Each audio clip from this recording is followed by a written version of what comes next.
Now, we all have things that scare us a little bit. And in business, a lot of that can be around really showing up and going for big stakes opportunities.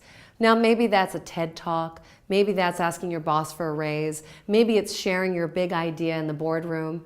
Whatever that is, there is a part of that because it's an elevated, what I call high stakes situation, it creates a little nervousness, a little hesitation. So how do you prepare yourself, or how do you overcome that hesitation so that when those opportunities arise, you can go for it? Well, the key is practice. When you practice in low stakes situations, suddenly you're building that exact muscle that you need when the opportunities present themselves so you can really go for it. So how do you get started? The first is really identifying what are those things that make you nervous. Come on, what are they? What are the things that when you hear, or you even are worried about, oh my God, am I going to have to share my idea at the mid-year report? Am I going to have to present to that big international conference? Am I going to have to do some videos on behalf of my organization? And if that thought is making you a little, then that's exactly where we need to work. Because the reality is, it's the same muscle. You getting in front of a group of really close friends is ironically the same muscle as you getting in front of a boardroom of people. It's the same. We're all just people, but we have in our minds what is a high stakes situation and what is a low stakes situation. So one, you need to identify what scares you. Now the second point is, what is a parallel situation that mimics that high stakes situation? So let's talk about video production. Now, if the thought of making a really high quality video, homepage video or tutorial videos gets you nervous, then you need to get in front of the camera. Now that could be a Skype call with a family member.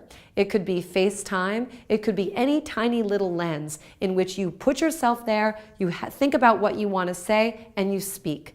Same muscle. But you have to create an intention around it that's a little bit different. And here's what I mean by that. The third point that we're going to be talking about now is about taking that lower stakes situation and setting an intention to practice. Now, what I mean by that is that it's truly an intention. In the case with this webcam or the FaceTime or Skype or whatever modality you want to use, you want to understand that before you hit FaceTime, instead of thinking like, oh, I don't care, I'm in my jammies, like, I don't know, I'm just going to call and say hi.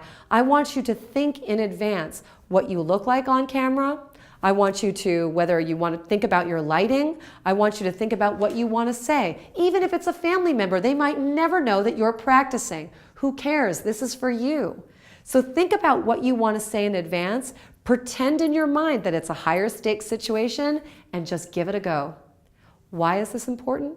Because again, these are the same muscles that you need to go on set and shoot a more professional video.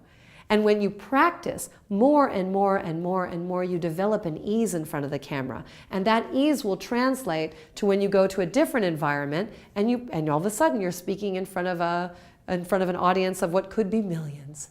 Same muscle. So first, what makes you nervous? Two, what's a parallel situation that almost mimics that high stakes situation? And three, setting the intention and putting it in action to seize low stake opportunities to practice. When you do, you will find that slowly, slowly, you are shedding that fear. You're shedding that insecurity or hesitation so that, again, fortifying yourself with the tools that you need so that when opportunities come up, and mark my words, they will, you are prepared. You are prepared so much so that it's effortless, that you don't even think about it. Try it and see for yourself. Opportunities to practice are everywhere, but it's up to you to take advantage of them.